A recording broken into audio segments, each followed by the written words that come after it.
नमस्कार, मैं हूं सिकंदर कुमार और आप देख रहे हैं हमारा यूट्यूब चैनल टेलीकॉम गुरु सिकंदर कुमार। पर्सनली आप हमारे फेसबुक पेज sikandar@gmail.com पर भी मुझे देखेंगे।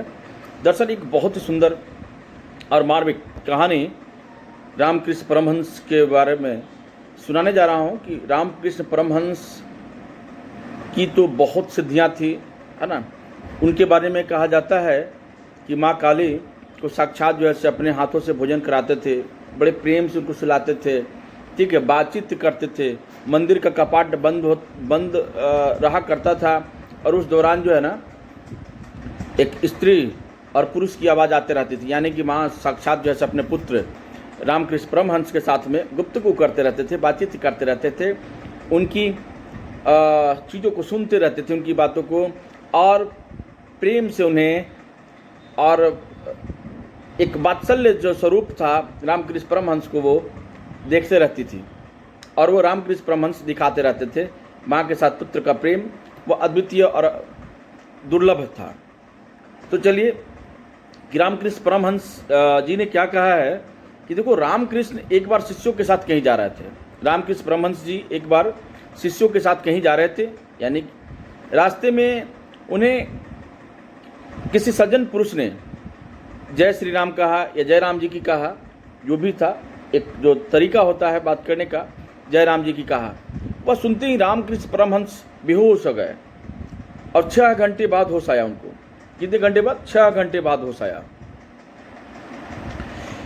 उसके बाद में फिर समय बीता, एक बार फिर वही फिर कहीं रास्ते में गुजर रहे थे, यानी किसी कार्य में की वजह से। और कार्य उनका क्या रहता है, जाहिर सी बात है, आप जानते ही हैं कि चूँकि धर्म कर्म से जो व्यक्ति जुड़ा हुआ होता है वो धर्म का बखान ही देने जाता है, धर्म के बारे में प्रचार के लिए ही जाता है, प्रसार के लिए ही जाता है, ईश्वर की शक्तियों के बारे में, ईश्वर की समर्थता के बारे में और ईश्वर के प्रेम के बारे में और सकारात्मकता के बारे में लोगों को परिचय कराता है।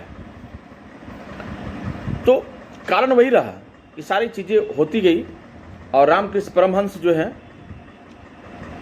एक बार फिर उसी रास्ते से गुजरे किसी ने फिर से उन्हें जय श्री राम जी की कह दिया। और जय श्री राम जी कहने के बाद में उन्हें जो, अब उसके बाद जो वो फिर जो बेहोश हुए, 3 दिनों के बाद उनका होश आया। कितने दिनों बाद? 3 दिनों के बाद में होश आया। तब रामकृष्ण परमहंस शिष्यों को जब पूछा कि भगवान, आपको इतना लंबा समय के बाद में ये जागे कैसे? 3-3 दिन आप बेहोश पड़े रहे।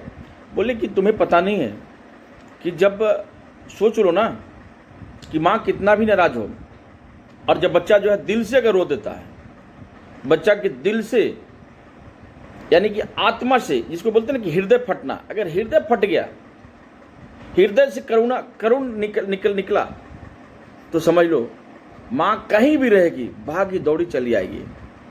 यानी कि इस कहानी का जो सार है, इस कहानी का जो तात्पर्य है, इससे हमें क्या मिला?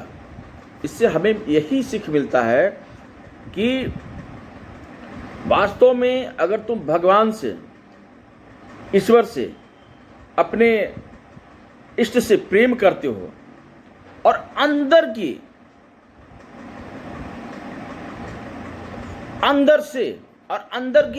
मतलब जो करते कि हृदय स्वरूप में अगर रो देते हो, तो निश्चित रूप से वो कितना भी तुमसे माँ नाराज रहेगी, कितना भी वह पिता तुमसे नाराज रहेगा, लेकिन तुम्हारे इस दुख में वो निश्चित रूप से वह आपके साथ में खड़ा हो जाएगा और खड़ा होकर के आपके समस्त जो दुख है ना, जो संताप है, उस संताप को हर लेगा।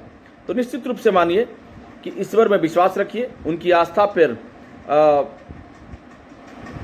विश्वास कीजिए, निश्चित रूप से आपकी सर्व समस्याओं को निष्पादन कर देगा। जय श्री राम।